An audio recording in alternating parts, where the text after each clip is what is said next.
นิทานป่าเมฆตอนนั่นเสียงอะไรกันนะ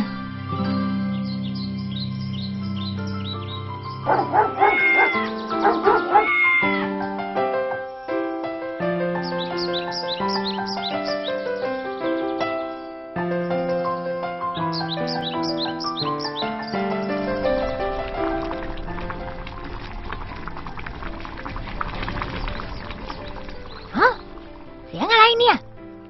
เสียงอะไรกันนะ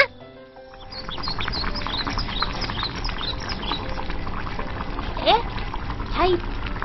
เสียงที่เราได้ยินในห้องนอนหรือเปล่านะ น้องๆครับ เสียงที่ได้ยินก็คือ เสียงคุณย่ากำลังทำอาหารอยู่นั่นเองนะครับ โธ่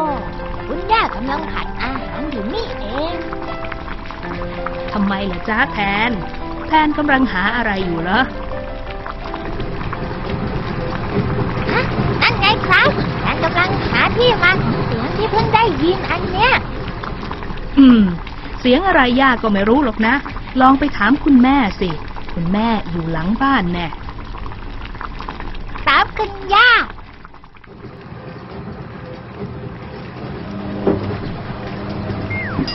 น้องๆครับ เสียงที่ได้ยินก็คือ เสียงเครื่องซักผ้านั่นเองนะครับ โธ่คุณแม่กำลังซักผ้าอยู่นี่เอง ทำไมเหรอจ๊ะแทนกำลังหาอะไรอยู่เหรอจ๊ะ ฮะ นั่นไงครับแทนกำลังหาที่มาของเสียงที่เพิ่งได้ยินอันเนี้ยล่ะ เสียงอะไรแม่ก็ไม่รู้หรอกนะ ลองไปถามคุณพ่อสิ คุณพ่ออยู่หน้าบ้านนู่นน่ะ ครับคุณแม่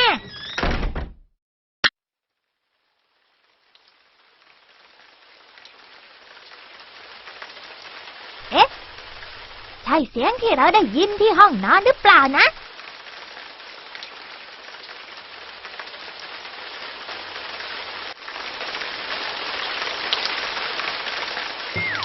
น้องๆครับ เสียงที่ได้ยินก็คือ เสียงที่รดน้ำต้นไม้นั่นเองนะครับ อ๋อ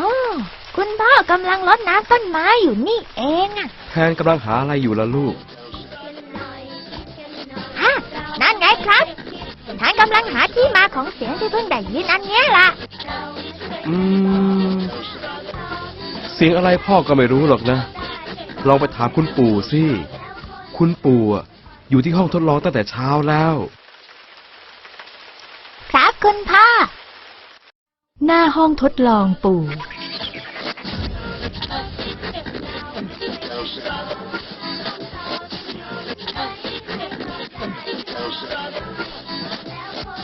คุณปู่ครับ อ้าวว่ายังไงแทน มีอะไรเหรอฮะ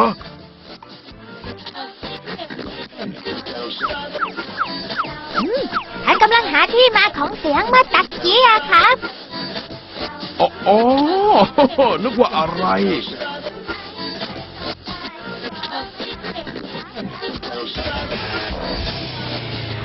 สงสัยลำโพงคอมพิวเตอร์ของปู่จะเสีย ปู่กำลังซ่อมอยู่เนี่ยแหละ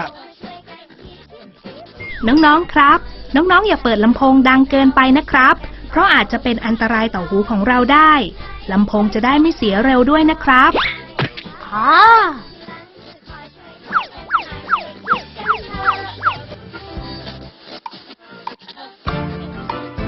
อืม ซ่อมได้แล้ว เรามาช่วยกันคิดสักหน่อย ต่อไป ปู่คงต้องเปิดเพลงเบาๆกว่านี้สั้นแล้ว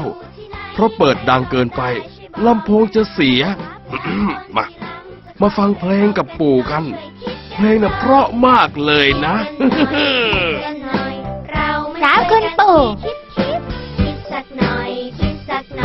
เรามาช่วยกันบอกคำตอบนั้นอยู่ที่ไหน ใครตอบได้ช่วยบอกมาหน่อย แล้วคนที่หลังจะคอยช่วยตอบกันหน่อย ช่วยคิดกันเถอะ